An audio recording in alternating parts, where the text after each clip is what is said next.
Hello and welcome back to the Lease Purchase and Owner Operator School. I'm Chris Bikerson. Today we're on Owner Operator Basics Part 2, Breaking the Company Mindset.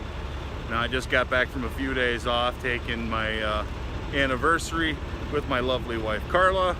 Love you, honey. And well, now it's time to pay the piper. So I'm doing a little reset out here in Concordia, Missouri at the TA, right off of Interstate 70. And well, hey, why bore you with my life? Let's go on with the lesson, shall we? And here we are back at the board. All right, so let's go just jump right on into this. First thing you need to do when you take the step or consider taking the step from going from a company driver to being an owner operator, first thing you need to realize right there at the top, you are not an employee when you are an owner operator. That means you are accepting a lot of liabilities on your own that an employee would not. You're taking on expenses. Just like number 2 there, you are a business owner. And that's the first thing you really need to get in your head. You are a business owner. Now, what exactly does that mean? So let's talk about being a business owner for a minute. As a business owner, you have to understand that it's not like being an employee or being a company driver where you work X number of hours or you drive X number of miles and you're guaranteed X number of dollars. As a business owner, your profit comes from how well you manage your expenses and your revenues. So you have to be prepared to understand that some weeks as an owner operator, if you have a bad week where you've had delays, you may have a week where you barely bring in enough revenue to cover your expenses. In some cases, you may not bring in enough revenue to cover them, and you actually go into a little bit of a deficit for that particular week. There are going to be losses. That's one of those things you have to understand. So one of the most common questions you get as an owner operator, guys say, well, how much do you make a week? Well, it depends on the week. You have good weeks, you have bad weeks, you have great weeks, you have awesome weeks, you have really bad weeks, and you have weeks where you wonder why in the hell you're in this trucking business to begin with. But at the end of the year, that's what you have to look at. At the end of the year, where are you? We're going to get into a whole lot more basics that cover your expenses and managing costs and business decisions that you will make as an owner-operator as we go back to the board here. All right, so we're back over here at the board. The next bullet point here is Business 101 applies to you. Now, Business 101, that's your basic business sense, okay? There's some basic concepts to running a business, and that applies to any kind of business. I don't care if you're running a truck driving service, if you're selling ice cream at the local restaurant, whatever your business is. Things like supply and demand matter, okay? Finding a market where your product or your service is in demand absolutely applies to trucking, just like it does to anything else.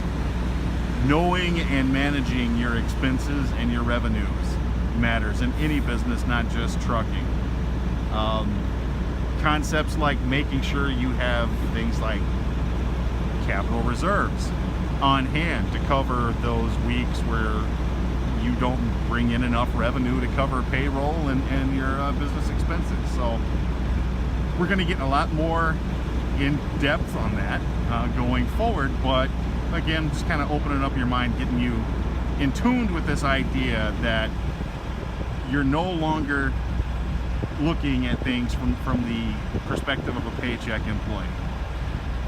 Which means, and this is a big one in trucking, it's no longer about how many miles can I run. As a company driver that's paid by the mile, pretty much the only thing you care about is how many miles can I get this week. Well, when you're running as an owner-operator, how many miles can I get this week is no longer a concern. Now your concern is maximizing your revenues and minimizing your expenditures. Now you're concerned about knowing what your fixed costs are, knowing what your variable costs are, and knowing how to make good decisions about what loads to take, what freight to run, which carrier to contract with, or should I go independent? Knowing what lanes are good, knowing what type of freight is good. Anyhow, I think it's time to take a break. Yeah, it was totally time to take a little dinner break. Sorry, but hey, we're back now. the bottom line there is you need to be able to make an informed decision on each and every business decision you make. And those decisions start right now. They start at deciding, who am I going to contract with?